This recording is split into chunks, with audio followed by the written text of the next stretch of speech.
Hello, ladies and gentlemen, and welcome to another edition of the of Thursday Night Madness, not Cerebral Smack Talk. I'm sorry, guys. It's been a long day, and I'm not really at 100%, but it is what it is. So, welcome to the show. It's Growing Life with my man Michael Fletcher alongside Anthony Florio, and we're just gonna dive right on in. You already knows how we do it. Start out with NXT, then followed by AEW. And if we got anything else we're gonna cover, normally Anthony he'll probably give me a heads up on what I need to cover else, and then we'll get into that here tonight. So, with that said, we're gonna start off with NXT as we do, and we started off with um it was a promo segment at the very beginning, but we'll just go right by that. It had to do with Trick Williams. He was interrupted by Cedric Alexander and Ashanti Diadonis. It actually led to a match later on in the night between Cedric and Trick. Pretty fiery promo more than anything else. It was kind of Ashanti kind of stirring up the pot, and then basically Cedric kind of got pissed and took the emotions out, not on Ashanti, but took it out on Trick Williams. Kind of caught us off by surprise. But hey, we're gonna get a Trick versus Cedric later in the night. So first up we had was Josh Briggs versus Brooks Jensen. No disqualification. Winner of the bout in 10 minutes and 11 seconds was Brooks Jensen. Um, you can say, well, you saw at ringside was Sean Spears. He was out at ringside, but relatively speaking, this is a good hardcore fight. This is a good no DQ matchup. I can say about 3 stars, and Brooks Jensen getting a humongous win. I mean, hey, first official match back in the company. Well, first real fight in the company, and he got himself a big win. Got distracted by Josh Briggs the first time around, and you notice how basically Sean Spears was watching the whole match, watching intently, watching Brooks Jensen. After Jensen won the match, he gave him a good pat on the back, like, "Hey, well done, kid. You did good. You did good." Maybe Sean Spears may have found a protege. Who knows? Anthony Florio, it's yours. 3 stars for me. What says you? 3.25 to 3.5 is what I say. Well, this is a match that could have used a little more build to sell the heat between these competitors. Briggs and Jensen fought hard to sell this moment. It was a fun brawl where the more experienced Briggs worked overtime to get over his friend. While Jensen only won with Spears' help, he came off as a much more dangerous competitor this time around. Jensen is the perfect man to work with Spears. He has been established as a young loose cannon that needs direction. The chairman will benefit by teaching him all the wrong lessons on his way back to the top. And since Briggs is headed to Japan to work the Noah N1 Victory Tournament, Spears and Jensen will have a whole month to build their dynamic before a heated rematch. So I'm just going to leave it at that. We don't want to waste too much time on certain things. So Yeah. yeah, and Speaking of not wasting too much time on certain things, this is one I'm not going to waste time on. Lexis King versus Eddie Thorpe. Eddie Thorpe winning the match in 2 minutes and 31 seconds. So we're gonna go blast through that one. This one we might need to go into. Oral Mensa versus Ashanti Diadonis. Oral Mensa winning the match in 4 minutes and 38 seconds. Only for Ethan Page to call him out, and it looks like we got ourselves a fight at the Great American Bash. Oral Mensa, Ethan Page, NXT title will be made official later on in the night. But Anthony Florio, just give me your thoughts on it, quick. 2.25, 2.5. Another short match on NXT, but at least Mensa and Adonis fought hard to make the most of the brief minutes. The two fought hard to maximize their minutes and kept it clean while rushing. This loss does not help in the goal to acclimate Adonis to the NXT roster, but it was the right call for Mensa to keep building momentum. he will be the next man to challenge Ethan Page for the North American Championship. And Ava booked a contract signing, and I know we're going to address that at the end, so I'm not going to do too much foreshadowing here. So, but let's just say that match is coming. So yeah, and it will be as part of the Great American Bash 2-week special. The only observation I have, Ashante the Adonis was too focused on Jakara Jackson at ringside. Who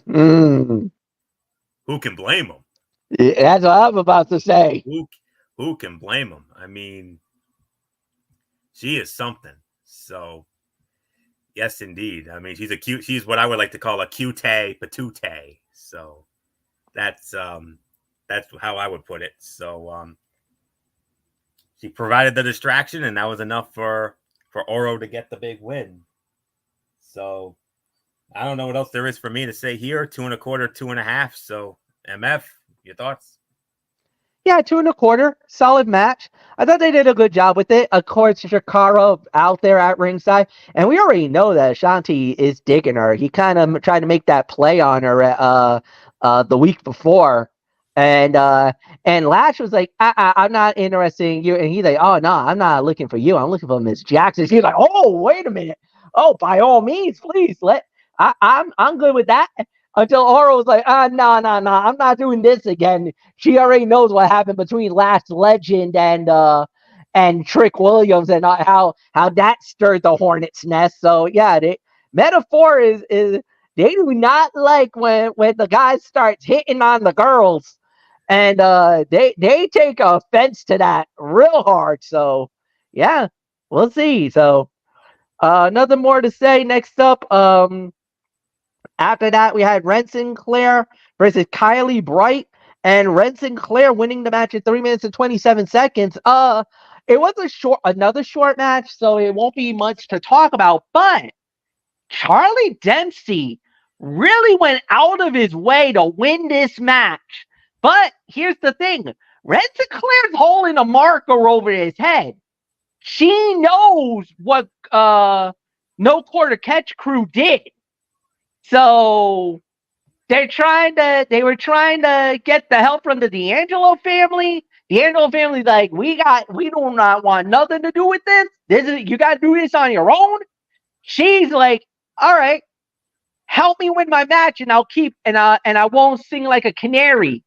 But if I lose, you're done for. Charlie Dempsey's like, all right, fine, whatever, I'll do it. And you could see the disdain he has for her, but he helped her. Good job, Charlie. I guess your secret will be safe for another week. Whatever you did, I don't know. I think Mr. Regal's going to think you were a very naughty boy. We don't know. Anthony, this is one of the more, I could say, complex and more interesting storylines, even though I would love to know what Ren knows, because that's the fly on the wall moment. What did they do that Ren saw? Because it looked like they threw somebody. They tried to do something a la what the Familia would do. I think they kind of tried to cinder block a brother and throw him overboard, but Ren saw the whole thing. The guy getting thrown into the back of the trunk, and yeah, making somebody sleep with the fishes, people. Yeah, something like that. Like the mafia, like we were watching Godfather, made him an offer he couldn't refuse. Well, let's get into this. 1 star. While the outside storytelling of Dempsey reluctantly helping Sinclair was fun, the action in the ring was a mess. This may have been the sloppiest that Carly Bright has looked in the ring so far. With 3 minutes to work, Bright did not look completely comfortable leading the action, and Sinclair was more focused on the drama than the in-ring. It was not terrible, but this was a chance to stand out for 2 women looking to prove themselves in a rapidly evolving division. Neither impressed. Yeah, agreed with that.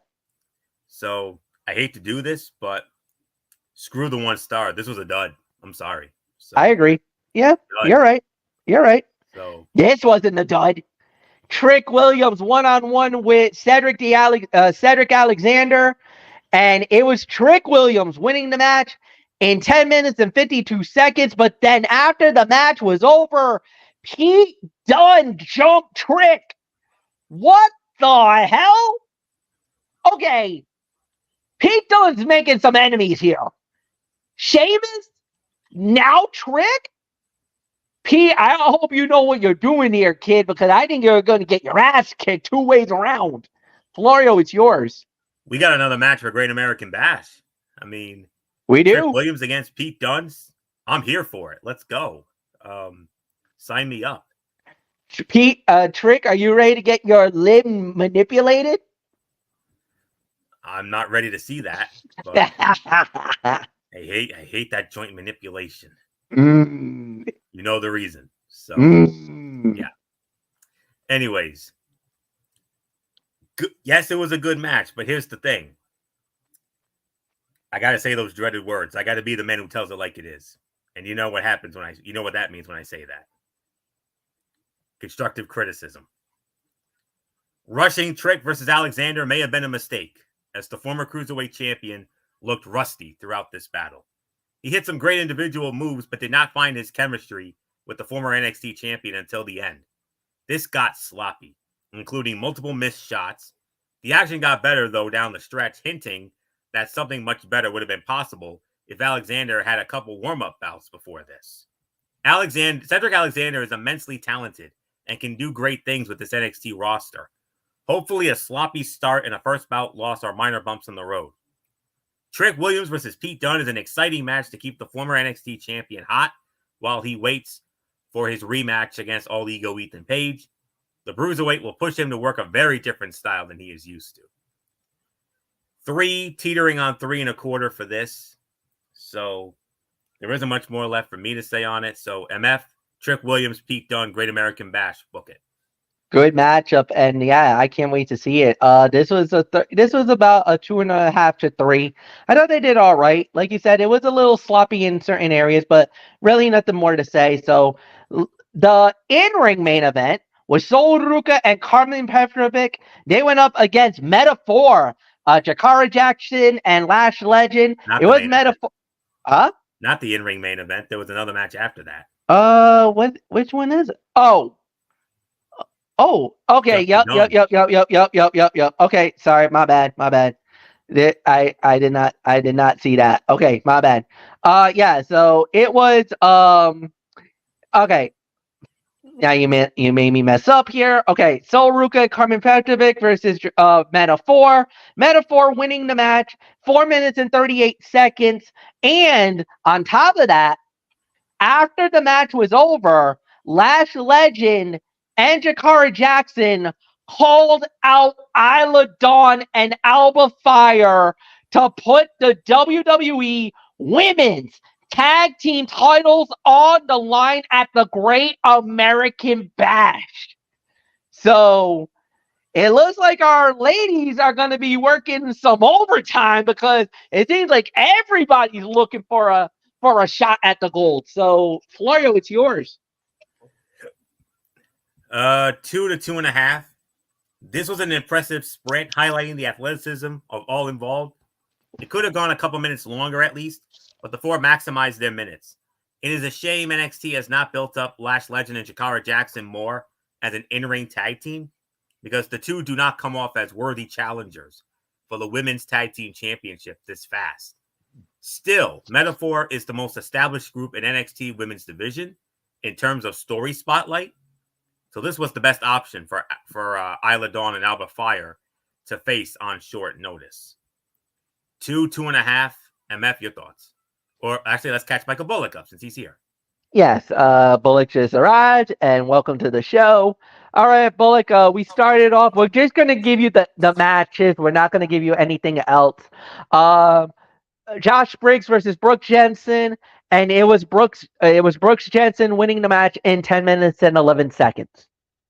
3.25 is my rating for the match, and I'm telling you, I think it's looking like there's going to be some kind of alliance with Brooks Jensen and Sean Spears. So yep. Yeah, so there's really nothing more for me to say. We totally bypassed the Alexis King Eddie Thorpe match. Eddie Thorpe winning in 2 minutes and 31 seconds. We skipped that, so we gave no review for that. Oro Mensa versus Ashanti Diadonis. Oro winning the match in 4 minutes and 38 seconds. And of course, the big news: it will be Ethan Page versus Oro Mensa at the Great American Bash for the NXT World Title. What was the rating? I think 438. Yeah, too short of a match here. I'll give this about 1.5 to 2 for the effort. Ren Sinclair beating Carly Bright in 3 minutes and 27 seconds. Dud. Move on. All right. Trick Williams versus Cedric Alexander. Trick winning the match in 10 minutes and 52 seconds. Another 3.25. And now we're in the match that we were just talking about: Carmen Prejovic and Sol Ruka versus Metaphor, with Metaphor winning the match in 4 minutes and 38 seconds. Another 1.5 to 2 here, but yeah, like you said, the big story. Jakara Jackson and Lash Legend calling out the women's tag team champs, and now they're going to get their opportunity at it. All right. Then after that, they did basically a vignette that has to do with the success and the love of Joe Hendry. Well, then we get the greatest news we've ever heard. Next week, NXT Great American Bash, we are going to be treated to a Joe Hendry concert. Yes! Anthony Florio, you know this better than anybody else about these concerts. What are we in store? Oh my. Well, let's just say you're going to be in for, you know, you could say it's in a sense like the Rock concerts, you know, but okay. But the thing is, you know, he will sing a song about a certain superstar and basically roast them. I mean, it's basically like a singing roast. Think of that. I mean, dude, I'll never forget the one he did on Brian Myers. And I think Cardona might have been there too when he referred to them as Edge's, you know what. I mean, I remember that. Yes. And he also recently did one on First Class on AJ Francis and maybe Rich Swann. I don't know if he was there or not, but nonetheless, I mean, they're a sight to behold. It's his version of the Rock concert. He sings, he makes up he writes a song about a certain wrestler, but the thing is, he's roasting them. He roasts them, he toasts them, and he damn near burns them to a crisp. Let's just Michael Volek. I heard the yes. I heard the excitement. How about it, man? On NXT. Oh, I can't wait for it. In your house, you're gonna have Joe Hendry of TNA doing one of his world famous legendary concerts, man. How excited are you, my friend? I am so excited. I cannot wait to see this, and you know, and I think we know who he's gonna roast on this one. I'm pretty sure. I think he's going after Gallus. It's going to be Fletch's boys, the Gallus. I think Gallus boys are going to be in the line of fire for this. Yeah, because let's just say, Fletch, your boys are not big fans of Joe Hendry. Yeah. Yeah, well, because you could see, I mean, when the Flyers were on their cars, they were basically pissed off. They were pissed. They were pissed. Well, my little message to them, can they at least smile for once? I mean, have a little fun. I mean, you know that this is a freaking concert, and they got to act like a bunch of tough guys. Dude, I got a feeling Gallus is not going to be, because the thing is, he's TNA. he's an outsider coming in their territory. I think the Gallus boys are gonna have a little something to say about everything that's gonna go down. But dude, I'm believing in Joe Hendry. I know you bought in hard on Joe Hendry, Really hard. and next week we're gonna get to see. This is gonna be greatness, and you know the internet exploded when they found out that Joe Hendry doing one of these concerts on NXT. I mean, the viewership for this is going to be through the roof next week. So, Well, my little warning to you, Fletch, you better not say I believe in Joe Hendry, because you better hope the Gallus boys don't hear you say that, because they'll probably say, whoa, wait a minute, Fletch, I thought you were on our side. hey, Now you're believing in this piece of crap guy, Joe Hendry? What dude, are you a campy comedy guy? dude, here's the thing. You know me and the Gallus boys. They're ICW, but Joe Hendry is too. I cannot this is conflict of interest. I get it. Because these are two ICW boys. These are two guys that I used to be very supportive of way back when. But the thing is, Joe Hendry's done so much for NXT. I mean, the TNA NXT crossover has been so damn good. And here's another reason why it's been so damn good, because of the team we're about to talk about in just a moment. Mm-hmm. And that is and that crew that I'm talking about is none other than the Rascals. Anthony Florio got a chance to see the Rascals reunited, and it was a great moment for him. As we got to see them all together, the three of them united on a common bond, and they won their match at Slammiversary. And now the Rascals, Wesley, Trey Miguel, Zachary Wentz, they went up against Javon Evans, Nathan Frazier, and Axiom. It was the Rascals. They win it. In 15 minutes and 24 seconds, obviously fight of the night, absolute banger. This was at least 3.5 to 4 stars. This was crazy good. The high flying, the action, fast pace, in your face. Be a man. Absolutely brought the house down, but the Rascals got the win. That means, dare I say, championship committee moment? Did MSK just get themselves back into the title picture?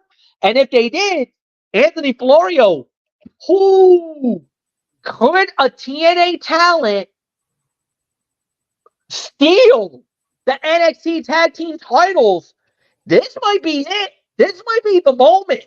MSK versus Axiom and Nathan Frazier. You know there's some friction there with the tag champs, but they've been able to overcome it. But could MSK be the ones to take the belts away? I say yes.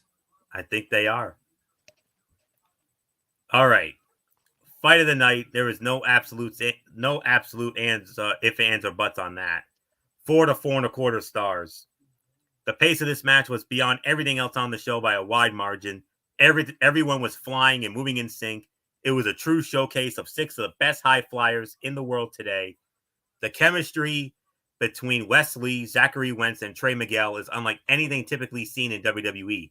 It was more TNA X Division than NXT Tag Division. On the same night that most of the card got less than 5 minutes, this probably did not need as much time as it got, but it is so hard to complain about such pure action. The Rascals picked up a big win that should set up the Supersonic Duo versus MSK sooner than later, which will be special. I believe Great American Bash. I would not at all be surprised if they set that up. If not week 1, then week 2 for sure.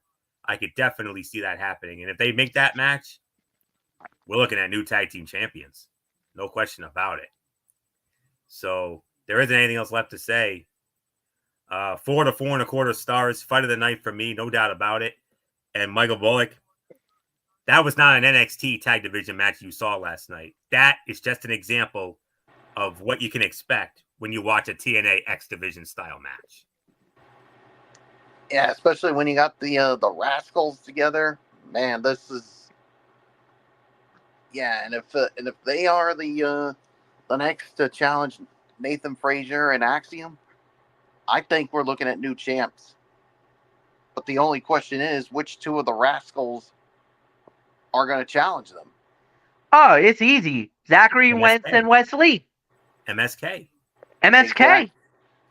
And can you imagine if that happens? I mean, this would be a full circle moment for them, because just think of how far these two have come.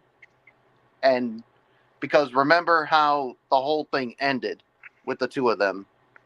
I mean, well, I don't really want to get into it because Basically, let's just say Zachary Wentz got in trouble for a lot of things that happened outside of the ring, and that WWE had no choice but to release him at the time. But he was able to redeem himself in TNA, and look where he is now. And just think, if they become the champs, this would be a full circle moment for them. Yeah. So we'll wait and see. So 4 stars, definitely the fight of the night. So let's get into overall thoughts. Okay, and I believe it's Anthony Flair that leads off. Anthony, not the best NXT shows by a long shot. However, there was a little bit of some storyline progression for a Great American Bash, which is fine. But that main event, oh my God, did that save the show from being a cluster F? 5 to 5.5. NXT chose an interesting tactic to build up Great American Bash. It was a chaotic show where the women's division took a firm backseat for the week. The NXT Championship scene was on full display as Trick Williams stayed in the conversation, and Oro Mensah finally pushed Ethan Page into giving him his match. That's coming up at week 2. That'll be in week 2 of the Great American Bash. They're going to have a contract signing next week. None of it was great in-ring action, but much of the story was solid, mixing in comedy and drama. Mensah has especially risen considerably in status. The main event was by far the fight of the night.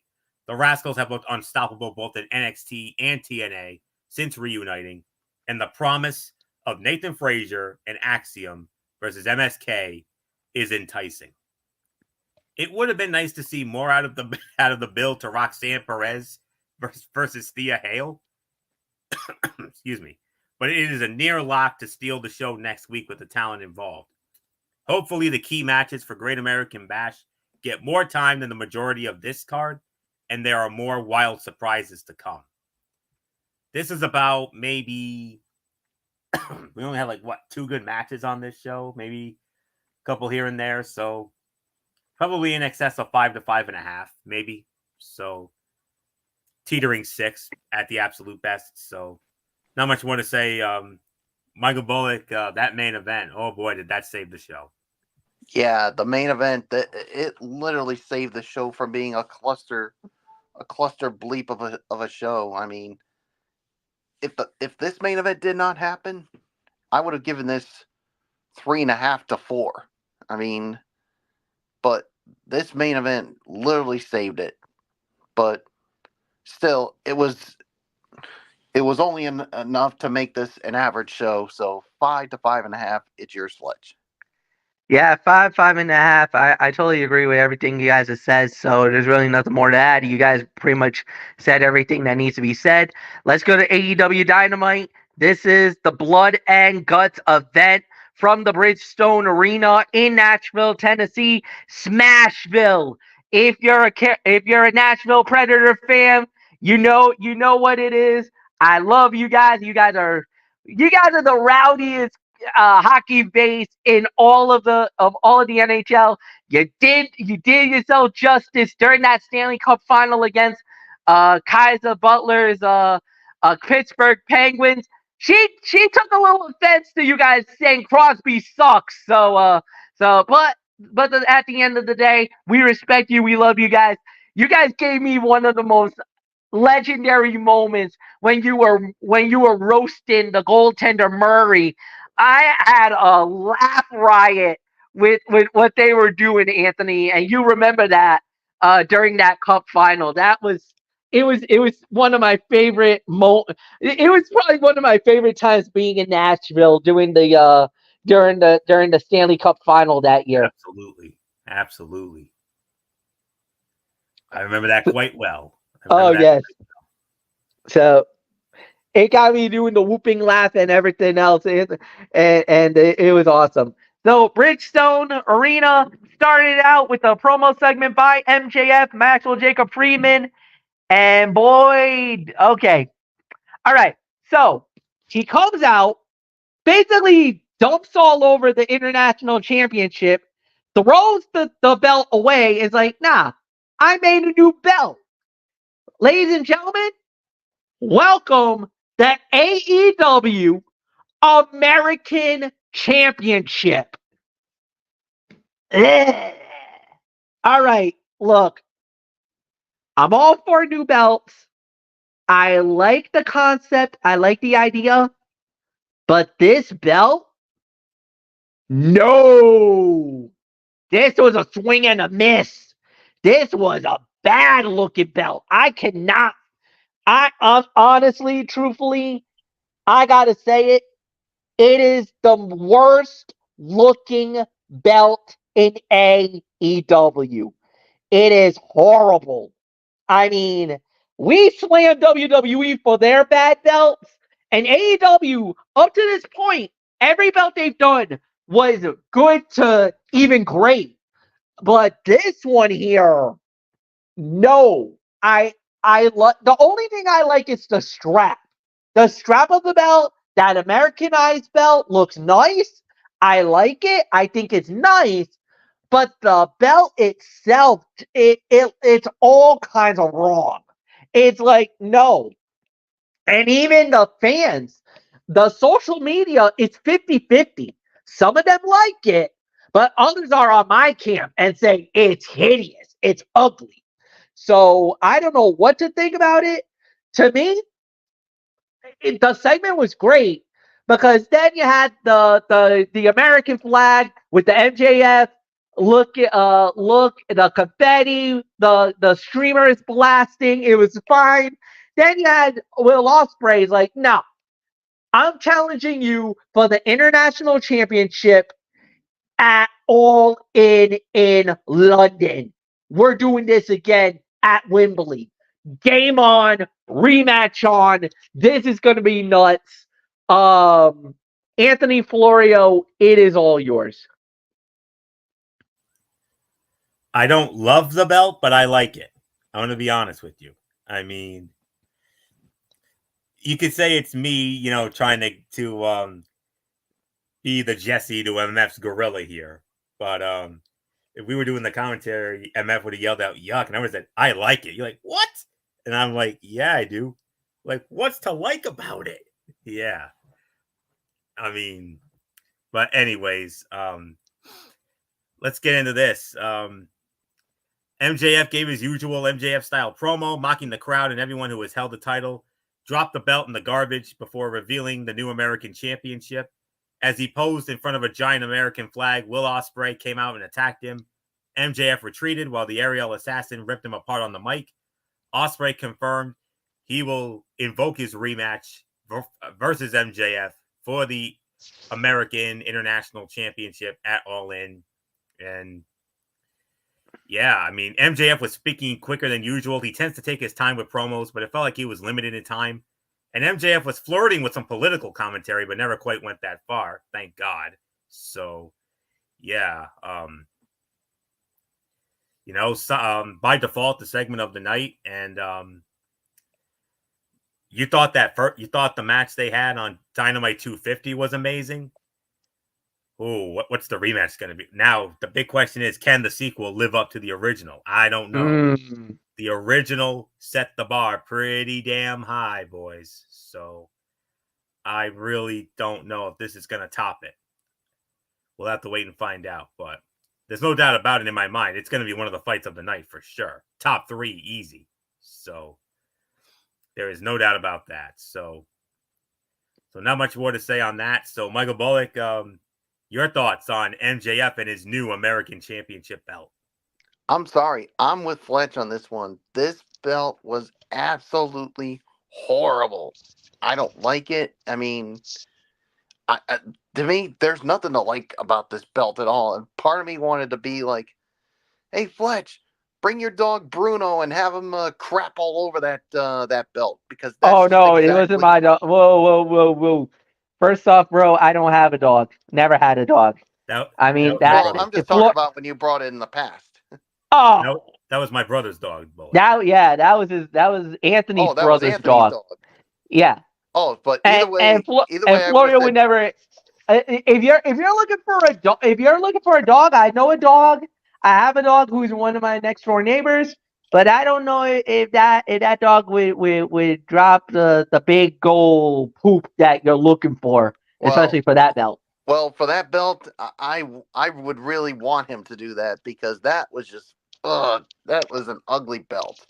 I mean, all the other belts in AEW have been good, but this one was just, oof. But as far as I'm concerned, and I don't give a damn what anybody says, it's still the international championship to me. I don't care what anybody says. I mean, they never should have gotten rid of that belt because, look, when Orange Cassidy, when he was the international champion, he made that belt relevant. Yeah. And why on earth are you getting rid of a belt that was so relevant? Why? I think it's just MJF's character. He kind of Well, wanted it because well, remember, this is almost similar to remember in WCW when Lance Storm was renaming a lot of the belts Canadian titles. Like he renamed the United States Heavyweight Championship the Canadian Heavyweight Championship. He renamed the Cruiserweight Championship to what, the 100 and something kilo championship. So I get why MJF would do it. It's basically the WCW playbook. yeah, even though I don't like it, especially when it's MJF's way. Yeah. But so let me get this straight to you, MJF. It's still the international championship as far as I'm concerned. And for you to switch that belt into something like that, no, no, no, no, no, not 1,000 times, 1,000,000 times, no. But then again, you're probably not going to listen to us because you think the three of us are full of crap. So that you think that you know more about wrestling than the three of us combined. Well, here's a little fact straight for you, pal. Me, Fletch, and Florio, we know more about wrestling than you've had in your entire freaking life.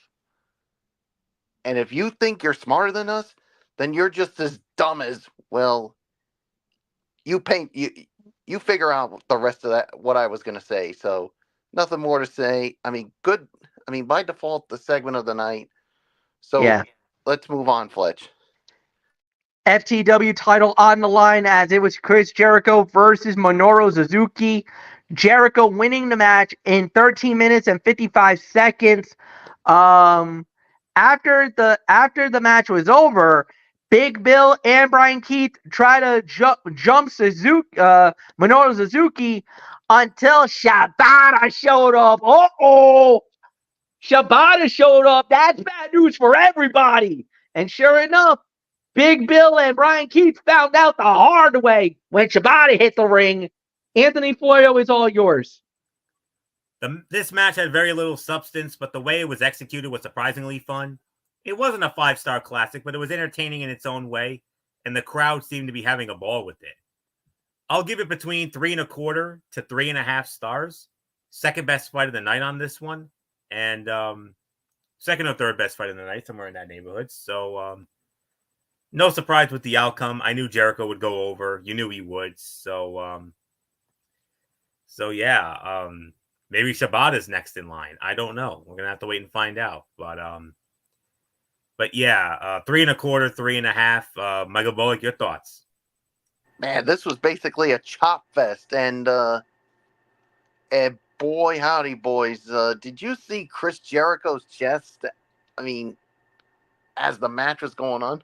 Oh my Dude. gosh. Dude, you don't get into a chopping war with Minoru Suzuki, man. You're asking That for was an trouble. That was an absolute no-no on the part of Chris Jericho. I mean, Chris Jericho's done some smart things, but getting into a chop fest with Minoru Suzuki is not one of them. I mean, this guy's chops are so vicious, and you saw the result. I mean, he was even bleeding from the chest, for gosh sakes. Yeah. I mean, You just don't don't know. want it. You don't go into, like, if you're going to wrestle Minoru Suzuki, fine. But you don't go into a back alley gang fight with Minoru Suzuki. Suzuki is going to hurt you. Like, that's the stupid thing that Jericho did. It's not that he went for the brawl. It's that he tried to taunt and try to mess around with Suzuki. Suzuki's gonna, like, that's the wrong thing to do. Suzuki likes that. I'll You, say it right that's now. that's why John Moxley hated fighting with Minoru Suzuki, because he knew he was in for the fight of his life. And I'll say right now, Fletch, Minoru Suzuki's chops are the best in professional wrestling right now. I mean, Oh, what about Gunther? Well, yeah, I hope Gunther did not just hear that. oh, He might chop you for that. but the thing is, you saw what those chops that Suzuki did last night. I mean, That's why they call him Murder Grandpa, folks. And you don't think Gunther doesn't have a chop that sounds like a gunshot? I'm not trying to say his are terrible, but I mean, I would say they're right behind Suzuki's, because can you imagine Suzuki and Gunther in a chop fest? Oh Lord! Add Big Show in there. Well, oh no, Big Show has a bad chop. Like, his chop was bad. How many whoa moments did we have together on those MS? Oh yeah, too many. And am I saying, did you hear that? Did you feel that? My God. Yep. Yeah, but at the end of the day, it was a 3.25 star match, and yeah, Shibata, I think, is definitely going to be in line to face Jericho for that FTW championship. So it's yours, Fletch. Yeah, nice way trying to wiggle your way out of that trouble there, Bullock. I saw you kind of getting a little nervous the minute we talked about Gunther, and yeah. So use your words very carefully next time, my friend. Just careful. All right. Anyway, yeah, this is a good match. This is a solid fight. This is at least another 3-star bout. Nothing more to say. So next up after that, we had, it was Hikaru Shida versus Dr. Britt Baker. Britt Baker wins the match in 10 minutes and 15 seconds. Then Mercedes Moné showed up. And the next thing we know, she had herself a heavy. And just when the internet was begging, wondering where the heck this girl was, basically saying, why did this girl not debut? Why was she not there? We know she signed with AEW. And why are they holding her out? She should have gone to WWE. Finally, the greatest NWA women's champion in the modern day history, Camille, debuts. She's all elite. Man, did it take forever to get her in there. Michael Bullock, it is all yours. Anthony and myself, well, Anthony will wax poetic because he loves this girl who just came in last night. It's all yours first, but you go first. What was the time of the fall? 10:15. Yeah, I'll give this about 3 stars here. I mean, not bad for Dr. Britt Baker's first match in over 10 months. I mean, going up against Hikaru Shida, and yeah, this was a really good match here. And then, like you said, afterwards, Mercedes Moné shows up, and Britt says, "I want a shot at your TBS title." And once again, Mercedes. What did Mercedes Moné say, Fletch? Nope. Yep, once again denying her, and just when you thought it couldn't get worse for Britt Baker, it did, because Camille showed up and basically beat the living hell out of Dr. Britt Baker. So yeah, she's got herself a big time like bodyguard or whatever it is, but guys, this doesn't end here. Nope. Because as you saw in the video that I sent you guys earlier tonight, something went down at the San Diego Comic-Con took place today. And well, the first day of the San first day of Diego it. Comic-Con is for the whole weekend, by the way, folks. Yeah, and there were some AEW wrestlers that were there. I mean, you saw Tony Khan, you saw I think Darby Allin, Tony Storm, Swerve Strickland, and Britt Baker was there. Will Ospreay, by the way, as well. And Will Ospreay as well. And then all of a sudden, just as the whole session was going on, the CEO, Mercedes Moné, shows up, and along with Camille, and boy howdy, they decided to crash the party. And once again, Mercedes tries to poke the bear of Dr. Britt Baker, and Britt Baker had enough of it. She wanted a piece of Mercedes. And then Tony Khan dropped the bomb. It's official, folks. At All In, Mercedes Moné will defend the TBS title against Dr. Britt Baker, DMD. So, it's on, boys. So, yeah, so there's really nothing more to say. Fletch, it is yours.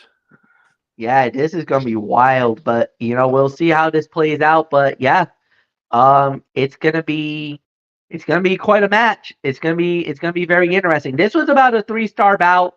A solid matchup between Hikaru Shida and Britt Baker. Britt getting the win. Nice victory for her. And then, of course, now Mercedes Moné came out, talking her junk, everything else. Camille makes her debut, and finally, we've been waiting for this moment for Camille to make her debut. We knew she had signed with AEW, but we were just waiting on her to finally make her debut, because the rumor going around was that WWE offered her a lucrative deal. She signed with AEW, and then they sat on her. And we were like, what the hell? What is going on? Why? We know she signed. Why is she not shown up? And some people were even questioning, did Camille make the right decision? Should she have signed with WWE all along? Well, lo and behold, last night she finally came out and proved, nah, she knows what she's doing, and she knows where she belongs. And now she's the heavy for the CEO of Mercedes Moné. So this just got interesting. We'll see how this plays out. And yeah, Anthony Florio, you know a lot about this baby girl, Yes, Camille. do. And yes, I know how much you love this one. So go ahead, my friend. Wax poetic on one of the greatest women's champions of all time. Greatest NWA women's champion of this era. There is no ifs, ands, or buts about that. Not only is she a stunning beauty, but this young lady has incredible athleticism. Athleticism I've never seen, the likes of which I have never seen before. And she is going to be something to behold. Business has just picked up in the women's division, no question about that. You add her to it, and with her being the heavy for Mercedes Moné, she's going to hold that TBS championship as long as she wants to. She's going to hold that thing. She might give Jay Cargill's run a run for her money at this rate. So, and yes, stunning beauty, no doubt about that. And it seems like she changed her hair a little bit. I remember her as that stunning blonde. It looks like she's more of a redhead now. So, interesting look. I will say that for sure. But, And Michael Bullock and I, we had a private conversation earlier today, and we talked about what happened with this match, and setting up Mercedes Moné and Britt Baker for All In. We said eventually it was going to happen. We said, hey, we still got a month to build this thing. Lo and behold, today, a good several hours after our private convo, hey, Tony Khan makes the match official at a Comic-Con event of all things. Not on a Dynamite, not on a Collision. Comic-Con. Wow. Okay. But we all knew it was eventually going to happen. The way they got to it, though, very interesting. So I'm just going to leave it at that. Now let's get into the match here. You could see Britt Baker was trying to find her groove again after spending almost a year on the injured list. The crowd seemed split and cheered for both competitors, but there were times when it felt like Hikaru Shida may have had a few more fans in her corner. The first bout, Jericho and Suzuki was 80% chops and blood and guts, violent cage match. So this was the match that gave us the most traditional pro wrestling on the show. Both women are great performers, but DMD being a bit rusty kept us from being as good as some of their previous encounters on a technical level. Even with Britt Baker trying to get back into the swing of things, this still ended up being a solid match with a few highlights. DMD scored a submission victory with Lockjaw, but her celebration was immediately interrupted by Mercedes Moné. And as Baker was distracted, she was attacked by Camille, newcomer to AEW. But the thing is, former NWA Women's Champion and has been wrestling since 2017. So she is no rookie. And she put Britt Baker down with the torture rack bomb. So, my goodness, what a development, to say the very least. So, I had to drop it in the chat when I was like, okay, who is this woman? I at first I didn't know, because the blonde hair would have definitely helped me out, but different hair color. I'm like, okay, who is this gal? And then when Excalibur said that's Camille, I'm like, what? I'm like, are you kidding me? That's Camille. That's the Camille. I had to drop it in the chat. I had to drop it in our messenger chat. Camille is in AEW. Yes, sir. So, to anybody that you mess with the CEO, you mess with Camille as well. So yeah, that's all I'm gonna say about it.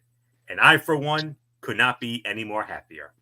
Oh, baby, that's all I'm gonna say. Business has picked up big time in the women's division, and I'm here for it. So, about damn time you pulled the trigger on this. I've been waiting forever and a day to see this beauty in AEW, and some people thought she should have gone to WWE after they were sitting on her for all that time. You can make an argument for that. I mean, if she had gone to WWE, I'm sure Papa H, HBK, or whoever would have taken great care of her, no doubt. Dude, imagine her in that NXT division. I mean, you got Julia on her way. You got Stephanie Vacour. Stephanie Vacour, yep. And now they also just signed this big name in Australia. Delta Brady. And then if you would have added Camille, oh my God. Ball game. My God. I mean, that would be the greatest women's division in all of pro wrestling. Like, the NXT women would be better than the Raw women, better than the SmackDown women, better than the TNA women, and better than the AEW women. That would have been hands down the knockout punch. Oh, of course. But imagine Camille on the main roster in WWE. Could you imagine a match with her and Jade Cargill? Oh, yeah. Oh. A lot of people's been clamoring for a fight like that. Imagine if Jade had stayed in AEW all this time. We would have had it right then and there. But yeah. But I think Jade's done pretty well for herself in WWE. Ever since she debuted, she's done pretty darn well. Oh, yeah. You put her with Bianca Belair. She's already been a women's tag team champion, made an immediate impact in the Royal Rumble match, gave us maybe the greatest visual in the history of the women's Royal Rumble match. Oh, one of the greatest eliminations ever. Maybe the greatest elimination in the women's Royal Rumble match with what she did to Nia Jax. So yeah. But my goodness, I mean, oh man. So, yep. So I'm happy. I'm excited. And Yes. I can't wait to see what she does in AEW. You're on All notice right. now, ladies. You're on notice now. Especially you, especially Britt Baker, even though I love her to pieces. But Yeah, she's on notice. yeah. All right. You mess with So- the CEO, you mess with Camille too. Yep. So now we got 2 short matches that we're going to cover. Well, we're not going to cover, but I just got to mention these are cutouts. It was Pac versus Boulder. Pac wins in a minute 45. Then we had Mariah May versus Caitlin Alexis, and Mariah May winning the match in a minute 25. And then before we do anything, we had ourselves a cat fight. It was Tony Storm and Mariah May throwing down in the ring. It went nuts. They had to get security. They had to get referees. They needed everybody. They were not stopping these 2 women. They wanted to tear each other apart. They wanted to gouge each other's eye out. You heard Tony Storm said, "I'm willing to die because I am." I was like, God damn, Tony. Okay, baby girl. Hey, the taste of the blood, and then you hurt Luther. You knew this was going to happen. Hey, Mariah May started something that she might not be able to finish. And what have I always said? What did Gorilla Monsoon always say? Yep. Don't start something that you can't finish. All right. Here we go, boys. It's time. Blood and guts. You guys know the rules, but if you need to know, it is war game style. The match starts with 2 men in the ring. The first period lasts 5 minutes long. Then the head referee already did the coin toss earlier in the night, and the winner of that toss went to the Elite. They were able to send their second man out. Every 2 minutes after, they interchange until all 8 men are in the cage. After that, the match beyond begins. The only way to win the blood and guts is either by submission or surrender. That's the only way to win it. Head referees had final decision on everything that is claimed in the match. And now the participants in Blood and Guts. We had Team AEW, which was the AEW World Champion Swerve Strickland, Darby Allin, Mark Briscoe, and Anthony Bowens and Max Caster of The Acclaim. The Acclaim. I'm sorry, I just brain farted there. Also, for the Elite was the Young Bucks, Okada, Jack Perry, and Hangman Adam Page.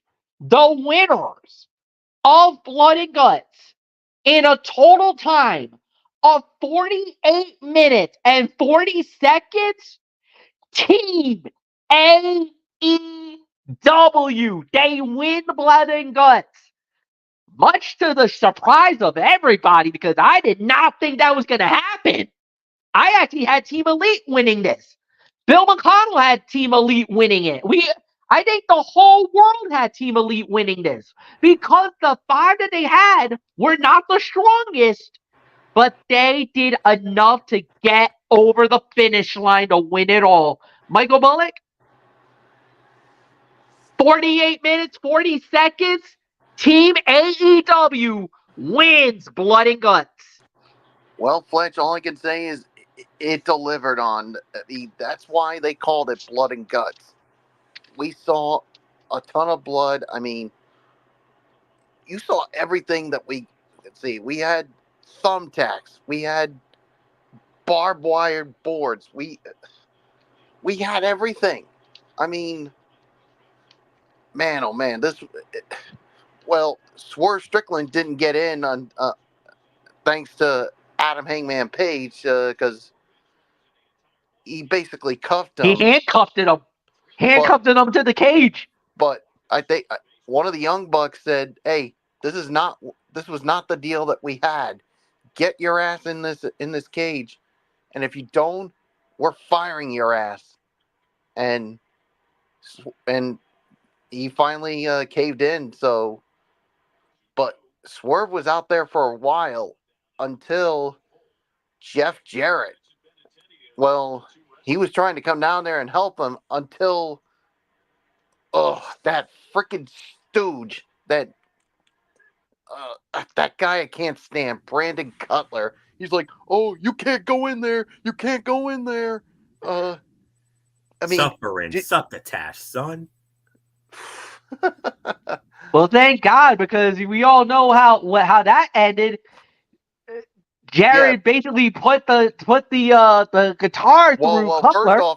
First off, it was Billy Gunn who he nailed him at first, and then Jeff Jarrett smashed the guitar over Brandon Cutler's head. Yeah, it couldn't have happened to a nicer guy. But here's the problem: they still didn't have the key until Prince Nana. Yep, and that's when he finally got in, and then during this we had freaking staple guns. Yeah. I mean, and it seemed like Swerve Strickland just wasn't affected by it, but the rest of the Elite did. And the one I really enjoyed the most was when he took that staple gun and put it on Jack Perry's neck. I'm like, yeah, that piece of shit got exactly what he deserved. Because, come on, guys, you know where I stand with Jack Perry right now. Yeah, but the thing that really was hold on. All right, go ahead. I'm going to talk about it. I'm going to talk about it in my constructive criticism. Once we get to it. So I know where you're going with this, but all right, I'll talk about it once we get there. Mm-hmm. But then, like, I think it was one of the Acclaim guys. They fell from the top through a bunch of tables, but then afterwards, it was Jack Perry's turn to get handcuffed, and then all of a sudden, Darby Allin goes to find some, what it turned out to be some lighter fluid. And I'm like thinking, is he really going to set this guy on fire? Well, he was but he said, "You're going to give me a shot at the TNT Championship. If you don't, then I'm lighting your ass on fire." And then one of the Young Bucks said, okay. We'll give you the title shot. He's like, "No, that's not enough. You either surrender or I'm still going to light his ass on fire." And that's when they surrendered, and that's when the match was finally over. And here comes the constructive criticism. While Jack Perry was being handcuffed, a steel chair was being used, and Jack Perry got nailed in the head with it. First off, I mean, everybody was pissed about that. And heck, I am too. I mean, I thought they were going away from this because, come on, Fletch. What was the downfall of Chris Benoit? Yeah, the CTE. Yeah, the headshots. I mean, WWE, they went away from it. Everybody in professional wrestling was trying to lessen this. But AEW, I mean, listen, AEW, you think you're enough? I mean, come on, Tony Khan. I mean, you think you run this company, you feel like, hey, we could get away with this because we're trying to be tougher than the other wrestling companies. Remember, this is not the first time AEW's gotten themselves in trouble because of these chair shots. Remember when Cody Rhodes got ducked by Shawn Spears? Exactly. Unprotected chair shot too. And you saw the blood and everything that came out of that shot too. And you would have Shawn Spears felt so bad. And I remember the interview where Shawn Spears was like, "Oh shit, I think I might be in trouble." And then Cody Rhodes basically mocked him, like, "You hit like a bitch." But the thing, and you would have thought AEW would have learned from this. Mm-mm. Unfortunately, they did not learn from it. And to me, Tony Khan should be ashamed of himself. He should be. I mean, when are you going to stop? I thought you would have learned your lesson from this, but you decide to do this again? That's why everybody in social media is coming after you. Even Corey Graves, who deleted a tweet that he sent out earlier in I the saw day. it. Yeah, I saw the tweet. I saw it before it got deleted. And he said this wasn't like going against like a wrestling company. This was about these headshots. Yeah. I mean, we shouldn't have these vicious headshots happening again, because, like we said, look what happened with Chris Benoit. What was his downfall? All those headshots that he took. Yeah. That's what led to the CTE, and that's what led him to do what he unfortunately did that night when he killed his wife and son. Yep. Do we want another thing like this to happen again? I don't want to see it. So Tony Khan, in the immoral words of your injured star, Adam Copeland, aka Edge, wake up. Yeah. You need to fix this situation. You need to make sure this doesn't happen again, because if for some reason this happens again, there's gonna be people that are gonna want Tony Khan's head on a silver platter. Yeah. And the thing is, I get it, because this is reminiscent of ECW from what was considered the chair shot heard around the world, which was a fight between Tommy Dreamer and Raven inside the steel cage. And it was the same thing. Raven handcuffed to the cage, and Tommy Dreamer unprotected chair shot to the head of Raven. Now, this was like 1990, I want to say 95, 96. So back then, nobody cared about the chair shots to the head. Nobody cared about that. Nobody cared about CTE. Nobody cared about that shot, because it's the visual of that chair shot that was so cool, because you never saw that ever before. Now, like we said, AEW already took enough heat the first time around when Cody Rhodes got docked by Shawn Spears. So, and like you said, we thought they learned their lesson. Well, obviously they did not. Yeah, exactly. I mean, yeah, and I heard, and from what I heard, and I was reading this via trying to remember where it is. It was on Ringside News. Tony Khan actually defended AEW's unprotected chair shot. I just don't get it. Tony Khan, you really need to backtrack. I think he feels like these are professionals. They know what they're doing, and I think he feels like a shot like that is gonna be fine. But the thing is, the problem is, are they going to be fine? Because, like you said, that was an unprotected shot. He was tied up. What are you supposed to do? Himself. There's no way. There's no way. Yeah. That is just, to me, I'm sorry to say it, that was an asinine statement by Tony Khan. I mean, Jack Perry was unable to defend himself, and there was no way he was going to defend himself from that chair shot. Yep. I mean, but he's pretty damn lucky that Jack Perry didn't get a concussion or worse.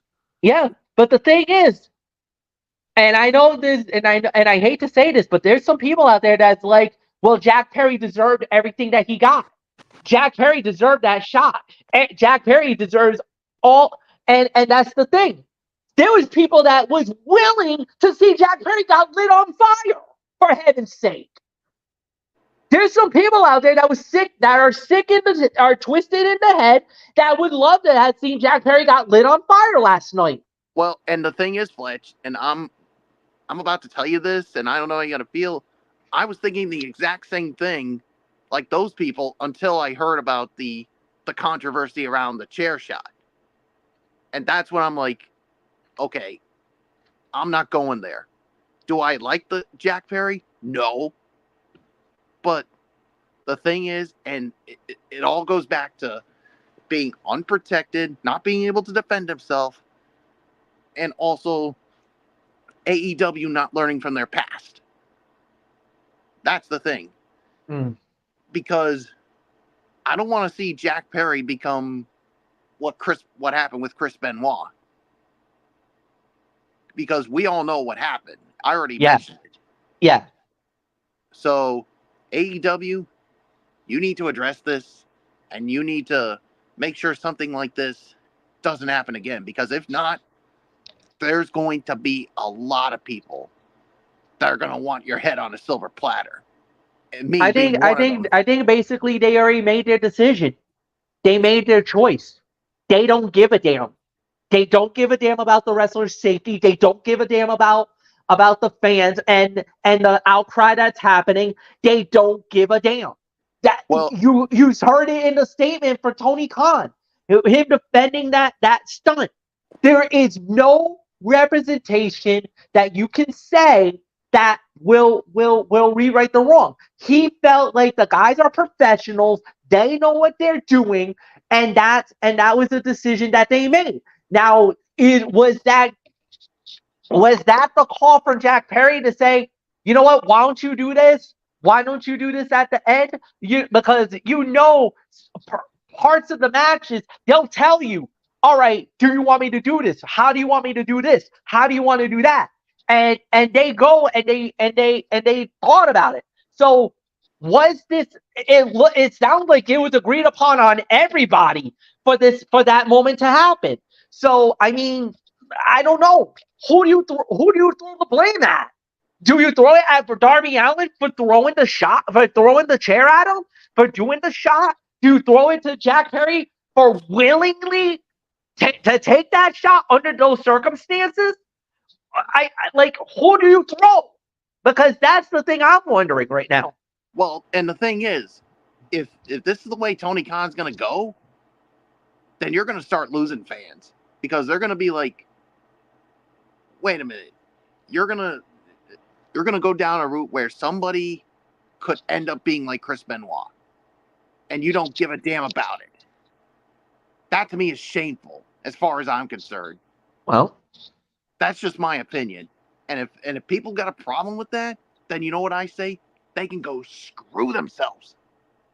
Because I don't want to see anybody, any wrestler, suffer the same fate that Chris Benoit suffered. Yeah. Plain and simple. Fair enough. 4.5, 4 3/4. That's the end of my rant. It's yours. Yeah, it is 4.5 to 4 3/4. I did not like the ending whatsoever. I thought the ending was absolutely asinine. The minute they threw the oil can, that they try to light Jack Perry on fire, was when it went way overboard. That was not believable for me. For the Young Bucks to say, I surrender because of that, was the most stupidest ending to the match whatsoever. I thought the ending stunk. I thought it was horrible. Then the chair shot complicated things even worse. So it made a bad situation even worse in the eyes of a lot of fans. And you know, the match was 5 stars up until the ending. I can only give it 4 3/4. So there's nothing more to say. Anthony Florio, you've heard all the rants, you've heard all the negativity, you heard all our thoughts about that match. So what's your thoughts? How do you feel? Well, let me talk about the match first. before I unleash hell. Uh-oh. Uh-oh. Put the women and children to bed. I am going off on this clown. All right. 97 Bret Hart is about Oh, to be he's out. unleashed. He's out. He's out, folks. Look out.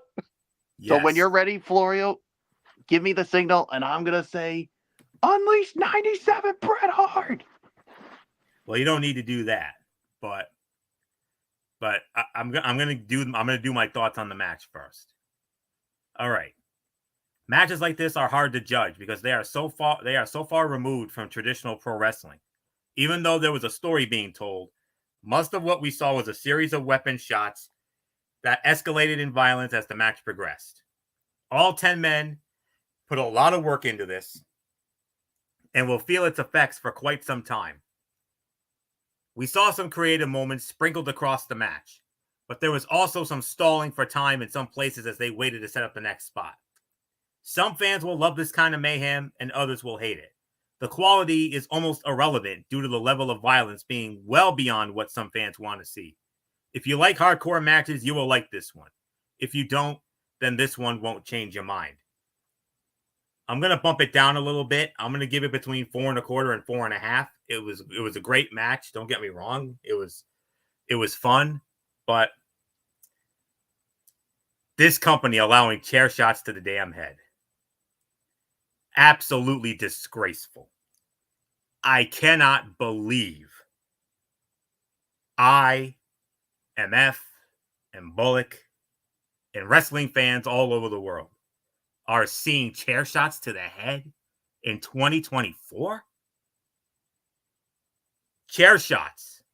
Ladies and gentlemen, and especially you, Tony Khan. I know you're not listening, Mr. Khan Man, but you better get this message. Listen to me and listen to me very carefully. Chair shots should absolutely, positively, never, ever, ever be directed to an opponent's head under any circumstance since 2007. You, sir, you and your company need better health and safety measures. It absolutely, legitimately pisses me off. And for those of you who actually soaked this up, that legitimately pisses me off. Think of the kids out there, folks. And that's the other thing that pisses me off too. That there are some fans who loved it. I wince every time. Not just last night, but when I watch old matches, like when we do our Row 2 pay-per-views and see those unprotected chair shots. I'm not at all surprised Tony Khan is doing them, though. After all, this is the same company that had friggin' Matt Hardy smash his head on concrete and then send him out to finish the damn match. Dude. Completely asinine, completely... Oh my God. Do you think it is acceptable for a chair shot to be directed to an opponent's head considering the potential risks if said receiver does not block it properly? Chair shots to the head should be banned worldwide in any organization, especially AEW. I get it. You're the alternative. I get Any it. wrestling company, for gosh sakes. Every other one does it the right way. You clearly don't. Dude, I mean,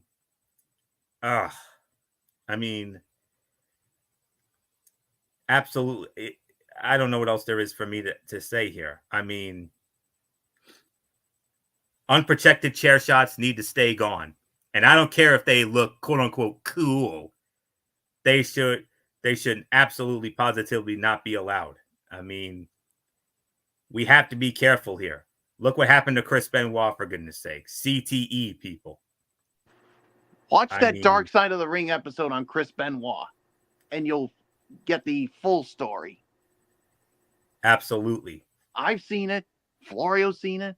I don't know if Fletch has ever seen it, but you saw the end result when Chris Benoit died, and they examined his brain. He had that of a 95-year-old man. That's how freaking bad those headshots that he took throughout his career.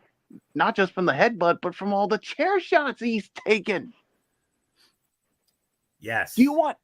Come on, Tony Khan. Do you want any of your wrestlers to follow the same path like Chris Benoit?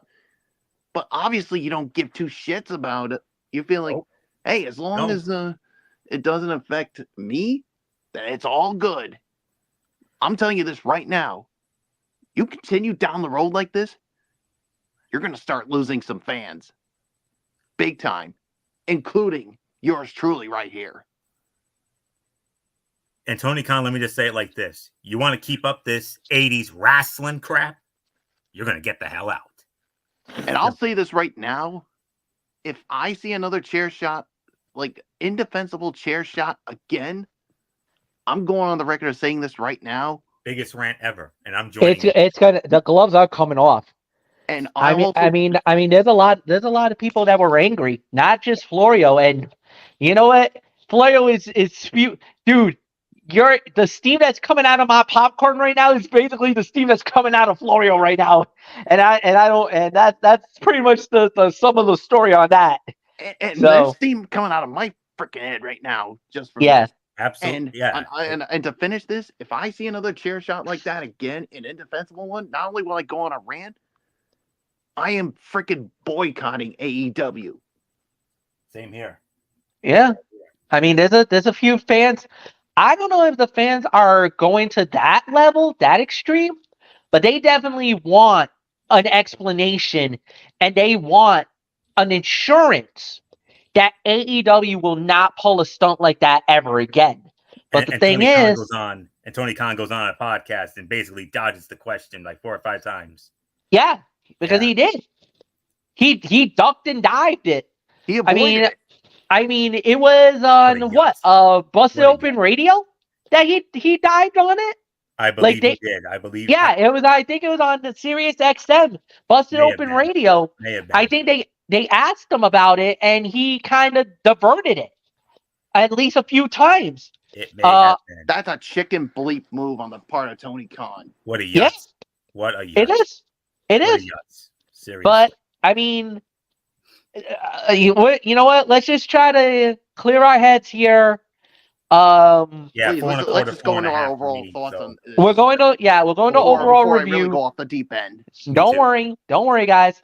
Anthony, you do actually have to lead off because it is you. You lead off on this.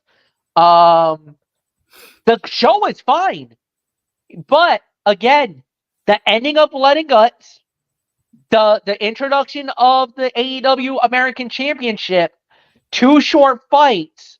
I mean, it was a fine show, but there definitely is a lot of work left for AEW to do. 7 to 7.5. Even though we saw 4 of the matches, the only thing anybody will be talking about from last night's show was the Blood and Guts main event. Whether you loved it or hated it, you can't deny how hard all 10 competitors worked to make sure this match delivered as much chaos as promised. Minoru Suzuki and Chris Jericho had a unique match that was more entertaining than any description could make it sound, because so much of it was just one move being repeated, but the way it was done was genuinely good. Hikaru Shida and Britt Baker did a good job, and the 2 squash matches were inconsequential aside from Toni Storm's return. As a whole, last night's show was around the same quality as most episodes of Dynamite, but the main event will make it stand out. It's a 7 to 7.5. Bullock, your thoughts? 7.5. I'm not going to go any further on it, so just take it home, Fletch. Yeah, it's 7 to 7.5. There's no doubt about it. It was a solid AEW show. Again, obviously, our anger is towards AEW because of some of the stuff that ended, that was a part of that end. That ending sequence really stuck out to us in not a good way. And that's a darn shame because, this could have been something really special, but, it is what it is. Guys, we are done. We are out of here. Thank you, Anthony and Michael Bullock, as always, for being as incredible as you guys were. And we are back on Friday. We're back on Friday to do another edition of Cerebral Smack Talk. We will have SmackDown Live this time around.